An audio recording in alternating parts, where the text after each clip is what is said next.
Okay, so now I want to talk about actually getting your objects out of Fusion and get them to start printing. So let me switch over to Fusion here. So open up whichever. I'm going to bring out one of my examples that I printed. We did the little, Empire emblem here. So if you're ready for this, you're all set. Sizing, all of that stuff. Remember, we're aiming for with this project roughly, what was it? No more than about 200 millimeters, was it? I'm drawing a blank. 80. 80? Okay, thank you. Sorry, thank you. Yeah, I was thinking the size of the actual print bed. Like, okay, yeah, that makes more sense now. Okay, thanks, brain. Thank you. Okay, about 80 millimeters. Again, that's just kind of a general. It doesn't have to be round. It doesn't have to be square. It could be whatever shape you want. And roughly no more than about like 5 or so centimeters, which is about quarter inch, roughly. All right, so we got this all sorted. First and foremost, it is all fused into a single object. If you have not, go through, use the combine tool, get that out of the way, select the parts of your object, start with one, and then select the others using target body and tool bodies. We're using Operation Join, and hit OK. You want to fuse these into one solid body with no undercuts or anything. Looking at it from the side will, of course, help as needed. Now, to export this, and I realize I'm saying export, you can use the export command. Under the file dropdown, hit export. I find that the export command, for some reason, has a translating, takes a little while to translate because this is all cloud-based storage, cloud-based saving. It has to convert it from the internet and bring it down, which I don't know why it does that. Doesn't matter. I find it is faster to use the 3D print function. Same diff, only it starts to translate that stuff immediately. Now I hit 3D print, it'll bring up another toolbox. First thing I'm going to do, first thing I'm going to do is actually select what you're doing. It does help to make sure to label your object body. So in this case, Empire symbol. There you go. Instead of just body 4 or body 35, label it. Makes it easier. Make sure to go down to the bottom, output, uncheck the send to 3D print utility. Take that away. For right now, you can, back at the top, you can use format STL. That is perfectly fine. Later in the semester, I'm going to have y'all using 3MF just so you can see the differences. STL is perfectly fine. If you want to try out the others, that's fine too. What we're doing, any of the 3MF, OBJ files, they'll all translate. It's okay. But I'm just going to stick with STL. Unit type millimeter. Again, you can change these. Ideally, you will have already translated this your object using the document settings and units to millimeters, or you built it in millimeters to begin with. If you try to convert this outside of the program, it tends to have a scaling issue in the slicer. What that means is you make it in inches, you bring it into the slicer, suddenly it'll be either teeny tiny or freaking gigantic. It's fine, you can still scale it, but if you're trying to make something that is actually a specific size, it is best and most reliable to actually do the conversion in the program before you export it. So just keep that in mind. So, okay, there we go. That's it. If you want, you can select preview mesh. All this means is it's converting it to a different file type. It just shows you some of the it just shows you that how it breaks down in surfaces. We're going to talk about what meshes mean and such later, but just know that you don't have to check that. It's fine. Refinement is just, again, how fine the detail is. If you have something that is very detailed, yeah, bump it up to high. Otherwise, medium is plenty fine. For a lot of what we're doing this semester, the refinement medium is going to be just fine. So, okay, there you go. Hit okay. Now you are saving this to your computer. Downloads, I've got it set to there. Great. Okay. Oh, must have already done that. Yes, replace that. Okay. So if you haven't, if you haven't downloaded this, you can. I am going to switch this over to the PRUSA Sclicer. Now, when you download this, and you can download it from,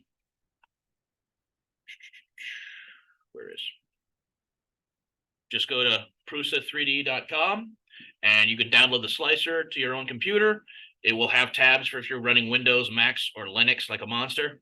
Just kidding, it doesn't matter. Whatever you want. This is just the newer version. Actually, I don't have this yet. I have to get it updated. But yeah, it's just the newest version right there. I just have the 2.6 release rather than 2.6.1. Doesn't matter. Nothing changes with the interface. So going to the slicer. Yes, there are more universal slicers like the PrusaSlicer.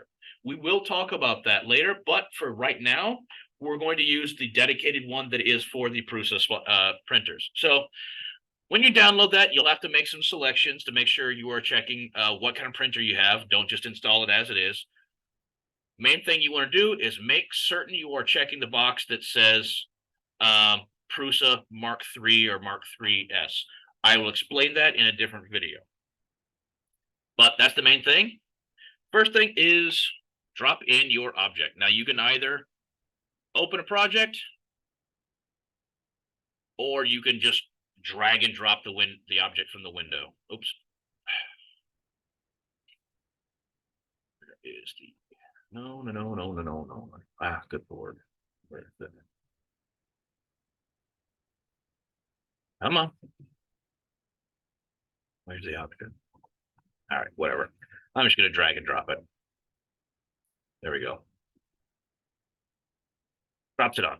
All right, so ideally, first thing you want this to be is flat on the platform, because how these printers works on gravity. It does the bottom first. Now, the bottom doesn't mean it has to be the bottom of your object, but in this case, you do want it to be. If you have printing or something on both sides, that's fine. You should be able to do this either way. But if your object, say, has been rotated, like so, maybe it's askew at an odd angle or just straight up and down, it's fine. Select the object. You do not have to try to do this manually. You do not have to grab one of these sliders and try to rotate it into position correctly. What you can do instead, select the object. You have a variety of options here of how to manipulate that, but the one that you want right now, this one, place on face. Select that button. You'll see different faces get highlighted. Select the one that's you want to be on the platform. It automatically slaps it down. Much easier than trying to get the angle just right so it doesn't like float on the printer. Your other options here are move, which if you select that, now you can actually move in just isolated axes, or you can just drag and pan. That's fine. Just click and hold it, and you can pan around. You have a scale option here. Cool thing is on the PRUSA Sclicer here, this is also on Cura and such like that. But if you look down over here at the toolbar, you have your different scale factors. You have a scale factor. So at current size, it's 100%. Anything below shrinks, anything above makes it bigger. But you can also give it a relative size. So in this, it's at 100%. Cool. But below, it's reading across 79.98. Great. Now it is going to lock all these features together. So unless you actually click this little lock symbol, it's going to keep it as a proper scale, as a uniform scale. But say like, oh, I accidentally made this too big. This should have been 60 millimeters. It's going to scale it down, and that's apparently roughly 70% or 75%. And you can do that with any of the dimensions. So it's a really neat feature that way. You can keep it at 100% if you want. If you accidentally made this gigantic, yeah, definitely scale it down. You have the rotate, which I showed you, place on face. These other ones are cut. We're going to talk about this kind of stuff later when we have more complex models. So cutting and painting on supports, as well as seams and such. Don't worry about those right now. You can actually measure the size of this object or the entire object. Really cool features in this. We're not going to worry about that stuff right now because it is irrelevant. You can, of course, add, oh, that was the one. I always get that backwards. To add, if you need to do it by file, you just go to the top here, this little box, add, or when you have more than one object, subtract, you delete. If you do have more than one, you can press this, either adding more objects, or you can copy and paste and create more of the same. If you hit this little symbol here, arrange, it arranges them in the what it assumes is the most optimal layout. Sometimes that's not always the case. Sometimes if you have like odd shapes, you'll have to arrange them manually.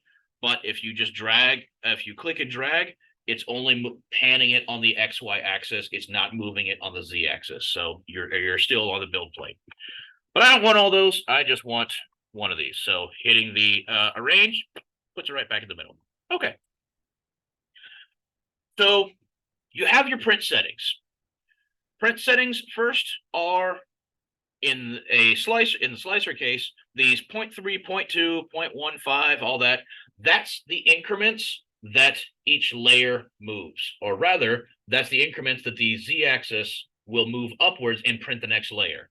So if you want something extra fine, you would want the fewest amount or the smallest amount of movement for each axis, or for the Z-axis as possible.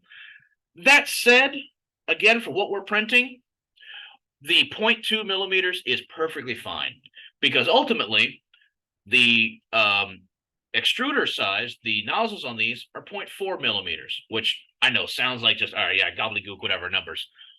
It's actually a fairly large nozzle. It's not, it can print quite nice detail, but it isn't the tiniest thing. So frankly, I have found that really anything below 0.2, unless you're truly doing something like highly detailed, like an organic shape, like a head or a face, a figure, something like that, you can go lower detail, but with the 0.4 millimeter nozzles that all four of these actually have, you're not really going to increase much below 0.15. So I would say stick with, for what we have here, either the 0.2 millimeters at speed or just stick with draft, which is 0.3. The reference there really being if you're printing a paper on a paper printer, you hit draft and it does it faster. It spits out less ink, but it prints faster. That's can be kind of a little bit of a rougher image. That's kind of the analogy for this. At full detail, it's going to use a lot more ink, and it's going to go a lot slower. That's not necessarily the same analogy. It's not necessarily going to use more material to print these. It's just more about the speed and a little bit of detail. That's all. All right. Next option down. Material selection. Now in this class, we have the main materials we have are PET and PLA. We're going to explain those later, but just know that those are the main ones. The main differences being, for right now, PLA melts at a slightly lower temperature, but we have more colors of them. What that means is we have more colors. That's really it.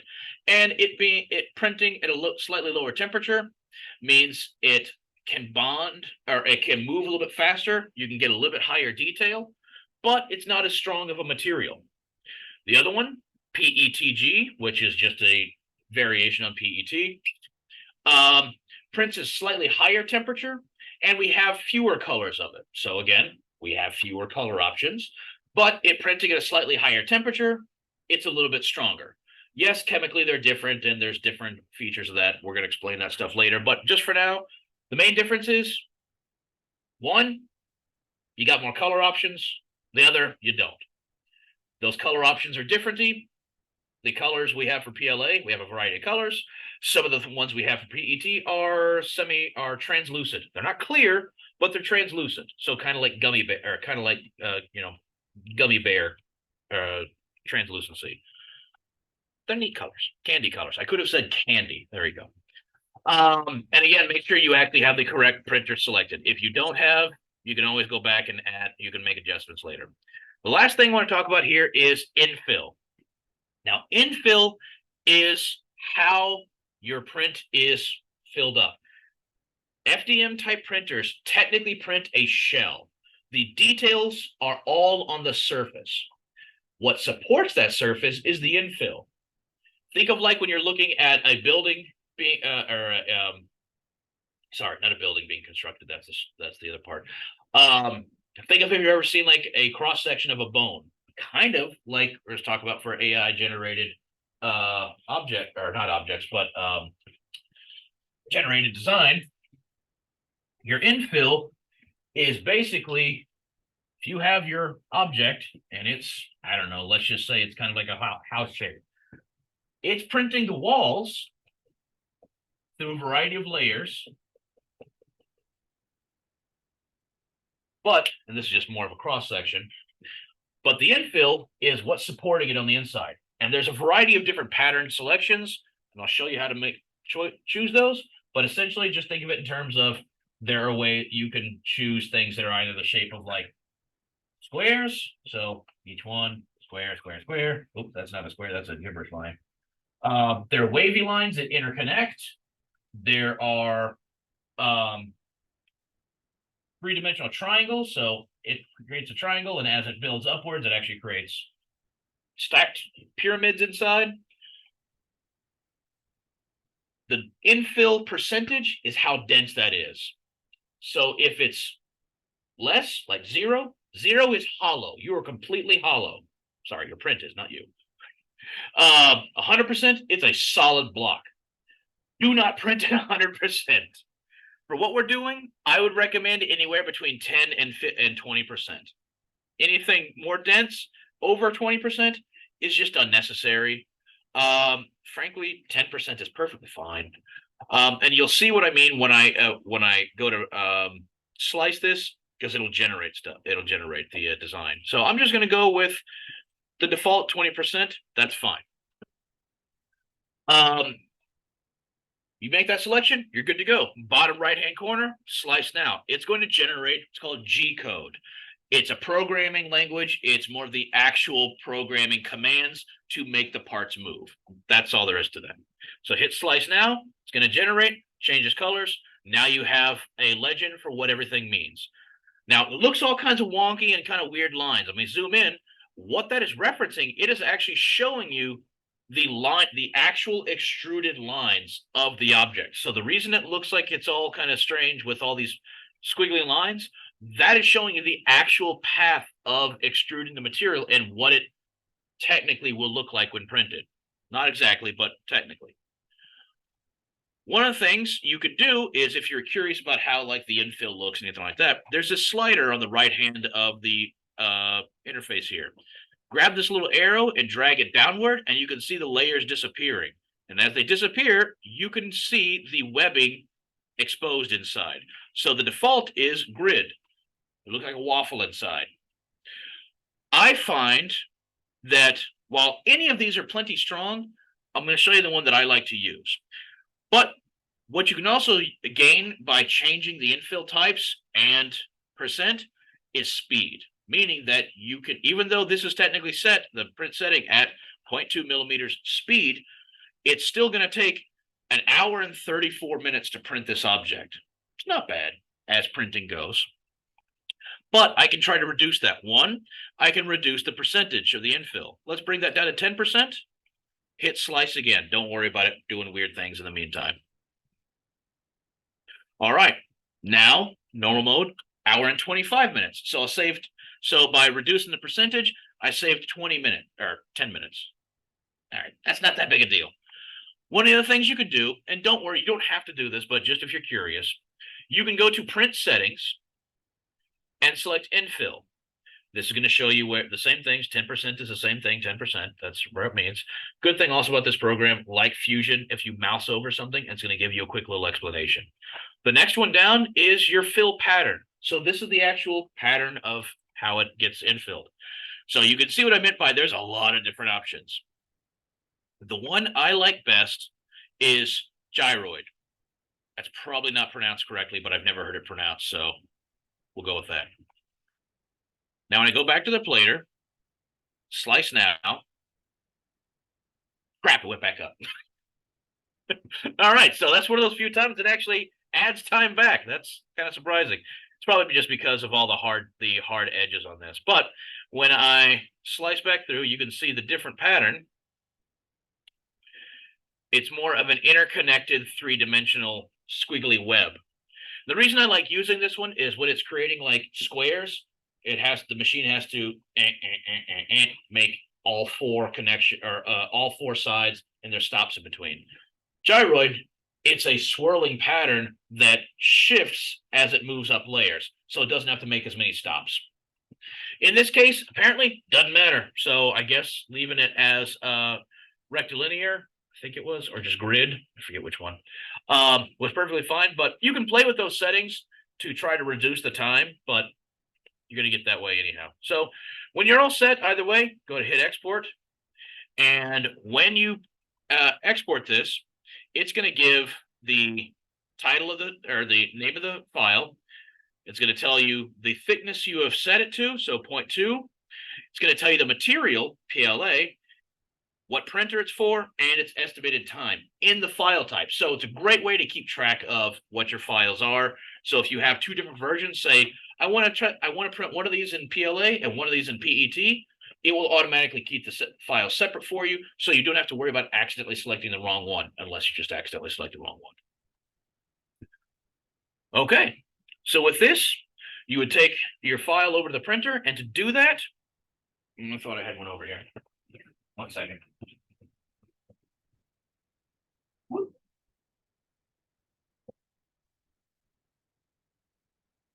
These printers do not have an onboard memory, so it uses these SD cards. What you have to do is, if your computer has a reader, great. If not, I have a couple of, oh, that's a terrible sound, readers here, USB readers you can plug in. You just copy and paste it into there, take it over the printer. So this is the part that I obviously can't bring the camera over right now, so I'm going to be making a separate, more comprehensive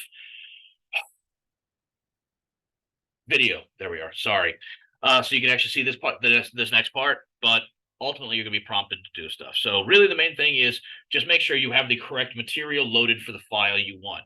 If you're printing with PLA, or rather if you said you want to print with PLA and you slice it with PLA, make sure that you're printing with I knew I was going to scramble that. Make sure you have PLA loaded onto the printer. If not, we'll guide you through changing them out. Just make sure you have the right one. Ultimately, it's because that, like I said, those two different filaments print at different temperatures, so that if you accidentally swap those up, you can either over melt your material, or it's not going to be hot enough and you could damage your printer. So there you go. Now, ultimately, these have sensors where it won't let you print if it's the wrong type. It'll actually stop it. It's something sensing that's not going right. But to avoid doing that at all, just double check that you got the right stuff and match it up. Okay. So I'm going to stop this video here, and I'm going to explain the rest.